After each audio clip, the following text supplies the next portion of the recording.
Here's the and pretties. blah, blah, blah, and now this is the result. No, it's people making this shit happen. Here's the pretties. Yeah, it's definitely Orchestrated that. well-oiled machine that's going straight to the grinder of bullshit. So why is this Not a happening? fan of it. Because some really shitty people are making it happen. That's what.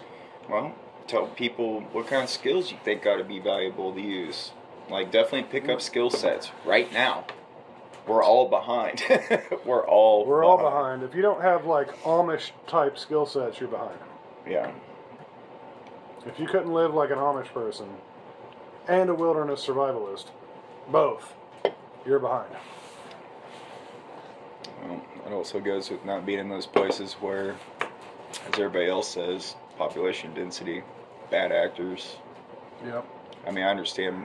We got bad actors everywhere, even no matter the population density, but in a low population density, they're much easier to identify. They can't remain anonymous for very long. Whereas in a city, well, you can remain anonymous quite a long time being a piece of shit, and there's so many people, nobody knows you. Like, Right.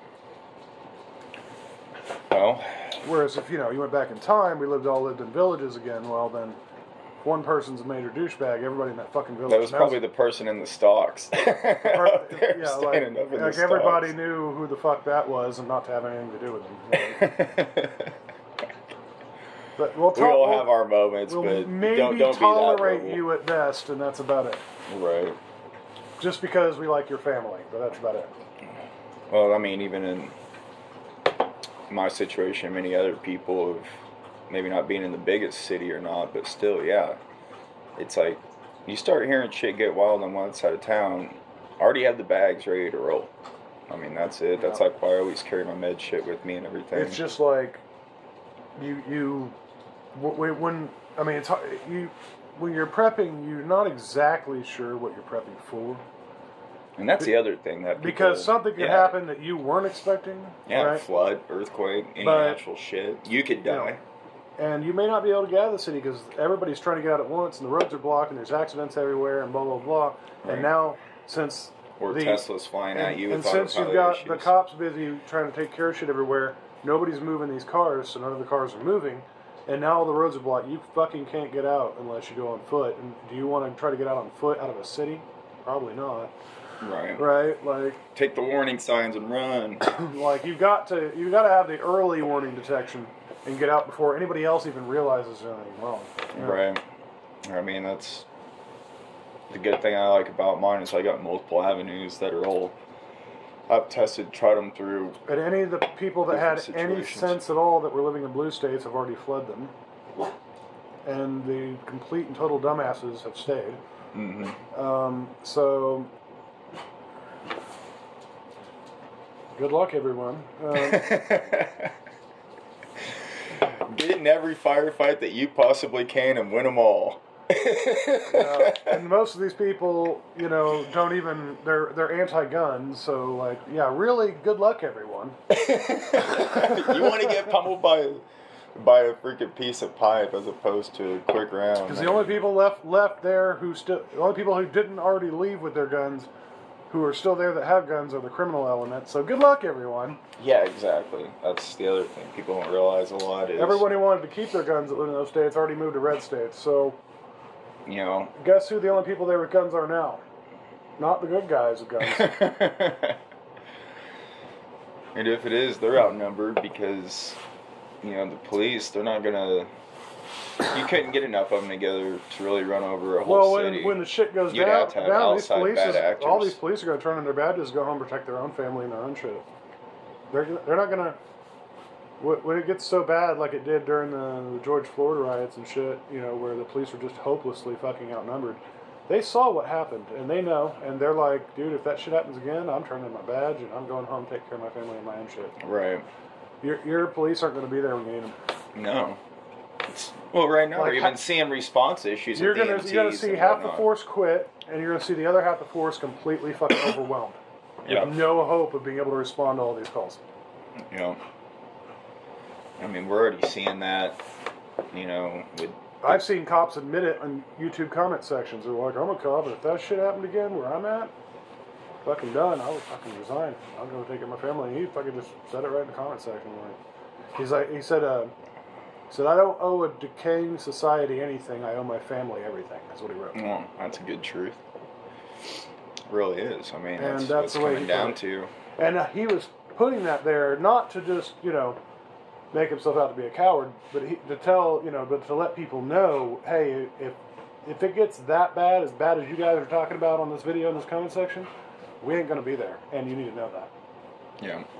No EMS. You're on your own. Yeah. You're your own first responder. You're gonna be your own cop, your own medic. That's why I think navigation is so important if you're in any kind of populated emergency area. services. Yeah, or even a populated area, getting out yourself just to get out, because you need to know where you're at and where not to be at. Like, I know certain, I don't want to take this way because they'll take me on that side of town, and that ain't the most lovely side of town. Well, and there's, even in your lovely side of town, there's a lot of people who wouldn't walk across it. Right, and they're like, yeah, it's safe to drive through here. Would you walk this? No. Would you get out and walk across this side of town? Yeah, no. I didn't. It's not that safe. Right. It's safer-ish. Safer-ish. It's safe enough to drive through it. It's not really safe to get out and walk around for a long period of time. So if you had to get out on foot because all the roads are jammed because everyone's trying to get out at once, and the only way out is on foot, like, are you going to walk across that? I don't think so. Well, how much water you got? Because you're going to get thirsty pretty quick. Mm-hmm. I mean, that to me is almost the most vital aspect you need, because you can't even bank on I saw filtering. I saw this group of dudes doing a urban survival. Mm-hmm. It's like water survival, but for urban environments. They were scooping up water from puddles in the street and shit, and just water wherever they could find it in the city. And they were testing the water and showing you what the fuck the reading was coming back as. It's all fucking polluted as shit. Oh yeah, I mean, I was saying, like, even for life straw, I wouldn't depend on that through that shit. They were showing you can't even filter this. Your life straw ain't gonna do shit with all the shit that's in this. Right, so it's just so many contaminants. Yeah, and that's sludge. and that's just recent rainwater on the street. Right. Like, there's so much shit on the street that's in this water now. You're not gonna be able to filter it. Yeah. And that's why they're doing the chemical tests on the water, to show you, like, there ain't nothing drinkable in the city. Yeah, especially, I mean, even right now with how water is anyway. That's You've just got, not even hardly drinkable it's from got the tap. It's got oil, gasoline, diesel, fucking other chemical shit in it. Like, everything on everybody's feet. Pesticides, all this shit. And just what looked like a clean puddle of water on the street. It's like, no, you need some good water. That's why I pre-staged up my canteen stuff and swap it out. That's why I tell you to get one of those keys for the water faucets. Oh yeah, that was the other thing was. But then there you go. Now you're taking a risk going on somebody else's property, and you're stealing it from a business. Yeah, you're going you're going to a business and using that key to fucking open it and get some water. But that's the only water you're going to be able to get that's drinkable, and as their that's as long as the grid's up. As their chemical test showed, yeah. Right. That's assuming, that the water line hasn't been contaminated by an earthquake or something that broke the water line, and now the sewer's mixing with the drinking water, and it's all fucked up. Those are some things people need to think about. It's like having one of those keys. Yeah, Silcock key. That's it. Silcock key. Just knowing what to look for. Because a lot of businesses do have those on the outsides of the back. A lot of them. I'm not saying every one. Yeah, and I got my tomahawk in my pack for a breaching tool to get through fucking doors.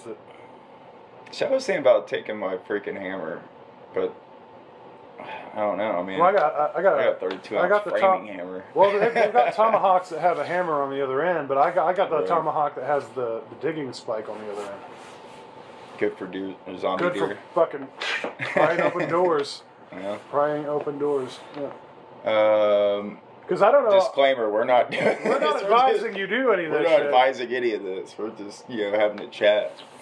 But when you see some shit like that snowstorm that happened last winter, where those people got stuck on the highway in sub whatever fucking temperatures, and then their cars started running out of gas, those people broke into an elementary school because the heat was still on in there, and they had to break in to an elementary school. It was past school time. There was nobody in there. There was nobody in the elementary school, but they had to get in there to get warm enough to survive. And they were like, "Look, I'll explain to the judge later. We just need to get this fucking door open." Right. Because it's like negative fucking whatever out, and we all just walked away from our cars, off the highway, to this elementary school right here. We're getting in here because I know the heat's on in there. Yeah. I mean, that might be the other thing is you may have to just continually move, only be in one place for a minute, because something like that could happen. You know, and then when the power off goes there, you need to like mentally have it prepared out in certain assets around your community. That got me thinking about, the wrecks on the highway from the snow and how none of the traffic was moving and everyone's car sat there until they ran out of gas and there was no more heat. The importance of having a wool blanket in the trunk of your car. Oh yeah. Wet weather gear. Yeah, you need to Should definitely be going have through that stuff, and you need some wind block. I got a camo wool blanket in there. I'm gonna throw in the trunk of my car, and yeah, you need a wool blanket. You need a beanie hat. You need gloves. You need maybe some chemical hand warmers. You need fire starting kit. You need all that shit in the car, because what if you have to get out and just make a fire right there next to the road to stay warm in sub-zero, negative 10 fucking degree weather, right? So generally I would carry a gas can in the back, kind of a hurry up and get it started situation. Or if you run out, at least that buys a little time, but I don't know. It's been on the mind, especially since this year started. You want to just go ahead and crumble this year up and start at 2025? Yeah, Can we just go ahead and do that? I'm kind of over 2024. Are you over 2024, Blue Eyes? Are you? She's on camera. Are you over 2024? She's like, I just want more steak. I'll eat that steak up there if you guys don't know. Everybody talks about the bug out bag. They don't talk about the car kit. Like, it's like if you have a trunk, then you need at least one milk crate worth of this type of shit in it. Yeah. In the trunk. Like, I think you have multiple bags for or if you've got a truck, extended cab truck where the back seat flips up and there's storage underneath, you need to shove a wool blanket, winter gloves, beanie hat, chemical hand warmers, fucking all that shit. Like that, actually. Because that way it's, it's not a huge area, but it's enough to get all that put in there. And it's like some of those gloves that are real padded, thick ones, because hell, man. Yeah, the Thinsulate or whatever. Here we've gotten to negative 30s before, so that's cold. Negative 30s with the It's cold enough to kill you. It's cold enough to kill you. Oh, yeah. I mean, shit, you don't have to be at 0 for it to be cold enough to kill you. Right. When you start walking. You could be at 30 and still get hypothermic and die. I mean, yeah. You start sweating too much even. Oh, yeah. You could sweat too much, and then next thing you know, you're a popsicle. Well, if we're in that part of the year, so it might be something to really contemplate. If you sweat, then you're going to have to keep moving. Always carry a pack or an extra set of, like I got the Key overalls. I mean, you could use any type, cards, whatever, but always have you some overalls, and that way you got something to kind of dry into if you needed. And you can take stuff off with those. You know what I mean? You can take them off, be all right. Well, Uncle Dale keeps a packed bag in the back of his car. He changes the clothes and other things throughout season. Yeah, he switches the stuff out seasonally, but because he does a lot of like business trip type shit where he will drive to other towns to make sales and shit. So, but he has that in the back seat, and he always has a couple of pocket pistols on him. So. Yep. The things that can send the point out there a lot quicker than you can. I mean, it's they're little tiny things, but there's and he said it's a little Derringer. Yeah, he'll say like is that even real? Yeah. He says people make fun of it. He's like, but I haven't met one person that wants to stand in front of it. Well, that's a good point. Yeah, don't make fun of it, but I haven't met one person that wants to stand in front of it. I like that. We're ending on that one. There you all go. There's some things to consider for the wild start of this year already. Pointy things that get the point across. Seasonal weather gear, but also just seasonal awareness. Because, don't be going out there with nothing. Know what time it is. Yeah. Both seasonally and socially. Right. That's a good one.